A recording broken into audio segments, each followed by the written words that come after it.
오늘은 이사야서 21장에서 24장까지의 말씀을 또 함께 읽으셨습니다.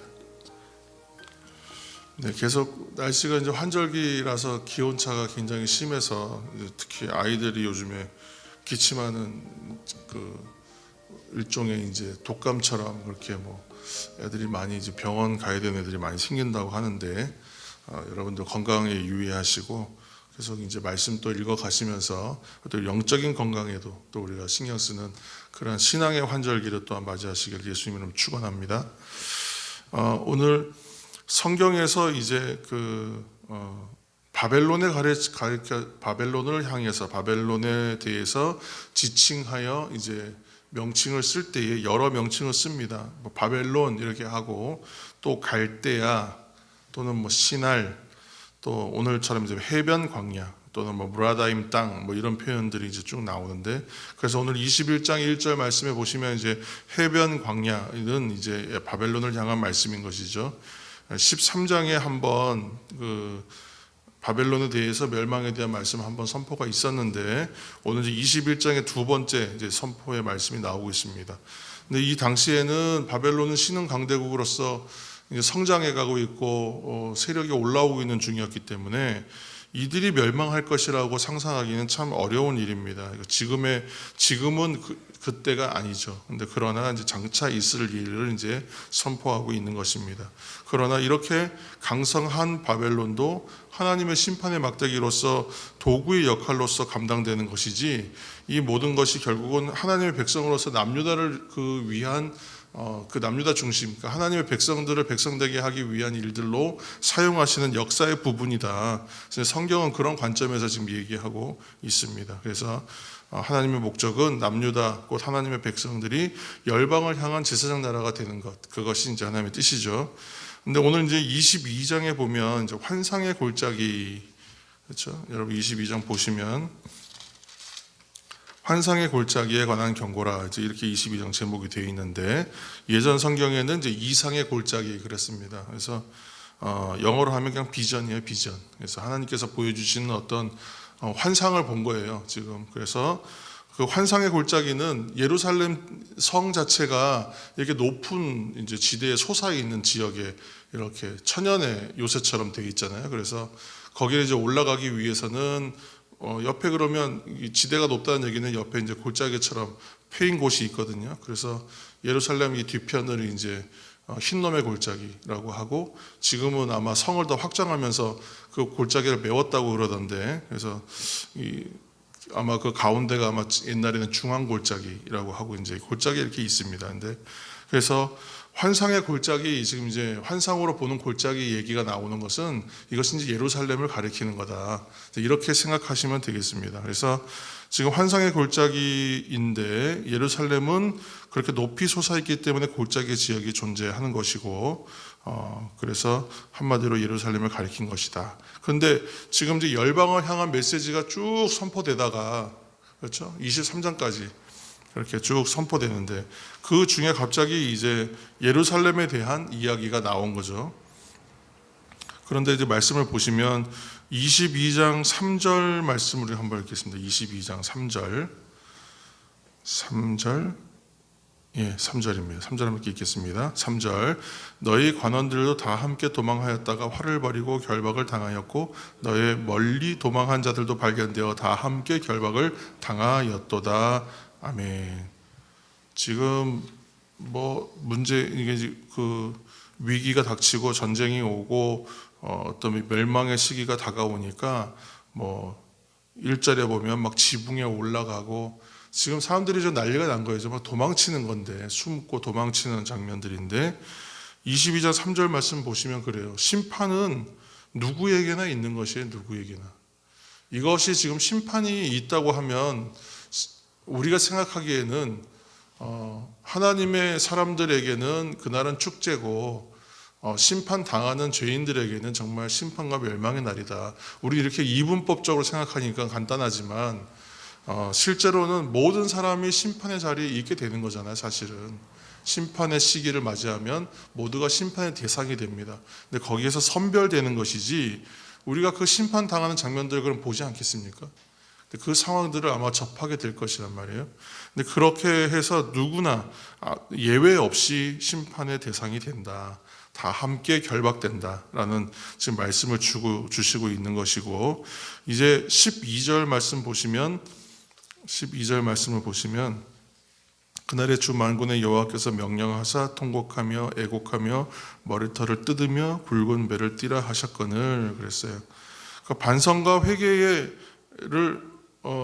반성과 회개가 있어야 된다는 메시지인데, 그럼에도 불구하고 사람들은 여전히 아무 일도 없을 것으로 여기면서 안일하게 자신에게 주어진 현재를 똑같이 살아간다.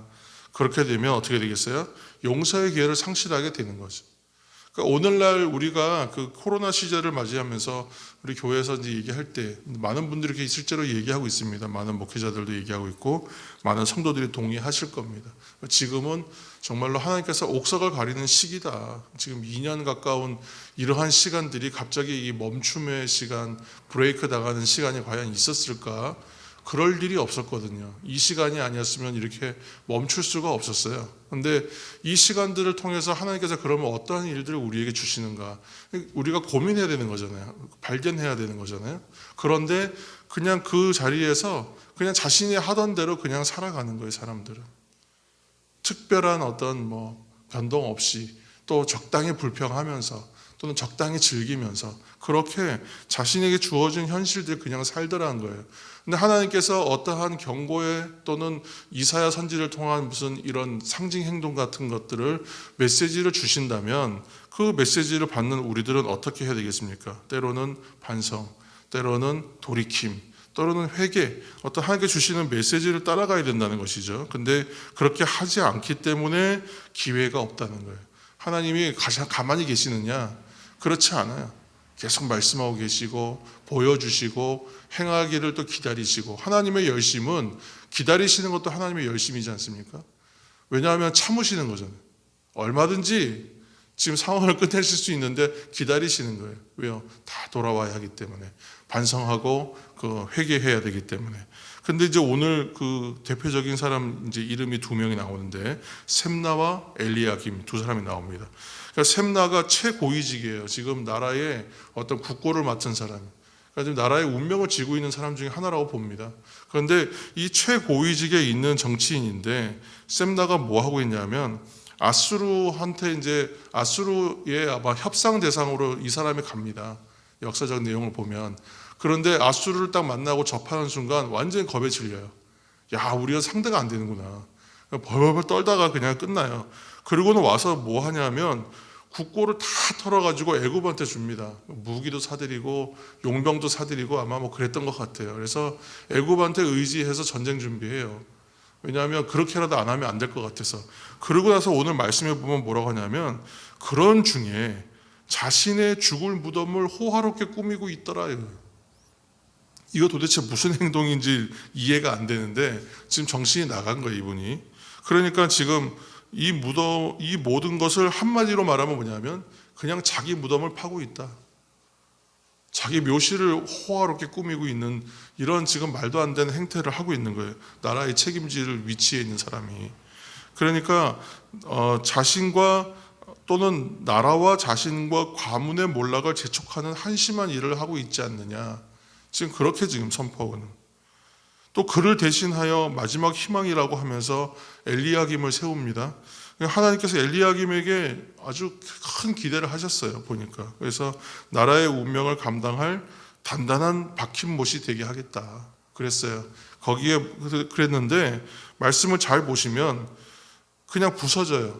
왜 부서지냐 하면 자기 집안의 그 가문의 역할, 집안 어른들, 집안 사람들, 지인들, 그 사람들의 어떤 그런 요구와 그런 것들 수용하다 보면 그거에 그냥 치여가지고 그 이상은 나가지 못한 거예요. 그러다가 그냥 결코 그냥 부서지고 맙니다. 22장 4절 말씀 보시면 그렇죠. 결국은 패망하는 것이죠. 내 딸 백성이 패망하였으므로 위로하지 말라. 이사야가 자신을 위로하지 말래요. 위로할 방법이 없을 거라고. 위로받을 수가 없다는 거예요. 자, 나는 하나님의 구원이 예정되어 있어서 난 구원 받을 거예요. 그런데 자신의 지금 백성들이 어떻게 해요? 돌이킴이 없으므로 망합니다. 멸망의 대상이 됩니다. 그래서 너무나 아픈 거예요. 너무나 슬프고 너무나 괴롭습니다. 나는 하나님의 구원의 반열에 들고 또 내가 사랑하는 내 가족 중에 누구는 그렇지 못하다. 만약에 생각하면 이 상황이 조금은 이해가 됩니다. 그래서 이 지도층부터 붕괴하여 희망이 없이 그릇이 완전히 깨어지는 것처럼 깨어진 공동체로서 이스라엘의 현실을 지금 이사야는 이게 지금 우리가 스토리로 읽었지만 동영상 보는 것처럼 되게 선명하게 보고 있는 것 같아요. 그래서 지금 한 두 발짝 세 발짝 우린 뒤쪽에서 이 상황들을 접하는 느낌이지만 이것을 지금 환상의 골짜기라 그러잖아요. 비전, 그러니까 지금 이상으로 보고 있는 거예요. 환상으로 이것을 보고 있는 선지자는 너무 마음이 아픈 거예요. 너무 괴로워요. 그래서 나는 지금 위로받을 수가 없다고 얘기하는 거예요. 그래서 큰 슬픔과 아픔이다라고 얘기합니다. 이전에 선지자들은 이제 얘기할 때 여호와의 날은 심판의 날로 선포합니다. 그래서 하나님께서 꼭 다른 이제 미디안 군대를 물리치시는 것처럼 그렇게 악인들이 하나님의 심판 날에 다 부서져 나가고 하나님께서 그들을 용서하지 않을 것이다. 이런 메시지였다면 지금 8세기 예언자들은 하나님의 심판 날을 어떻게 해석하고 있냐면 이걸 다시 해석하고 있는 거예요. 하나님께서 자신의 백성들도 심판 대상에 집어넣고 그들도 동일하게 심판의 대상이 된다. 다만 그 날들에 뭐냐면 새롭게 하시기 위하여 갱신하시기 위하여 하나님께서 심판하신다. 이렇게 메시지를 선포합니다.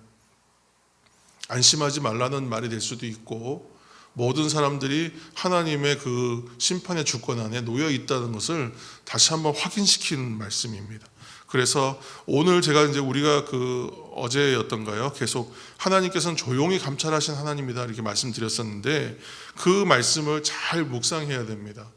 하나님께서 아무것도 하시지 않는 것처럼 보이지만 지금도 하나님의 열심은 쉬지 않고 계세요. 그렇지 않았으면 제가 그리고 여러분들이 우리가 여기까지 오지 못했어요. 오늘까지 오지 못했습니다. 그리고 앞으로도 하나님의 그 열심이 없으면 우리는 한 발짝 또 나가지 못해요. 그런데 하나님의 그 열심이 있어서 조용히 감찰하시며 하나님께서 역사하시기 때문에 오늘도 이렇게 성장하고 있고 자라가고 있고 또한 돌이킴이 있는 것입니다.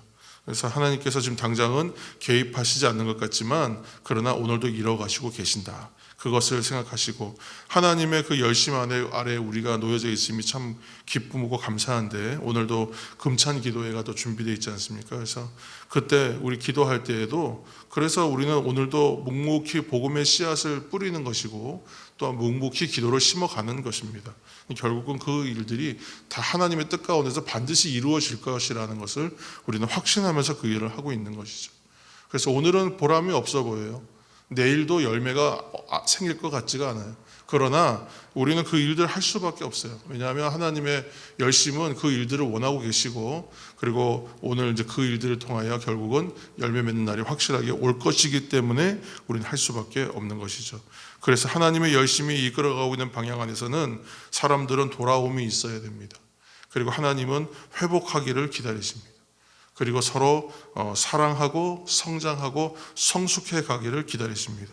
구원의 길에 모두가 들어서서 구원을 이뤄가는 자리로 나오기를 하나님은 오늘도 기다리고 계십니다.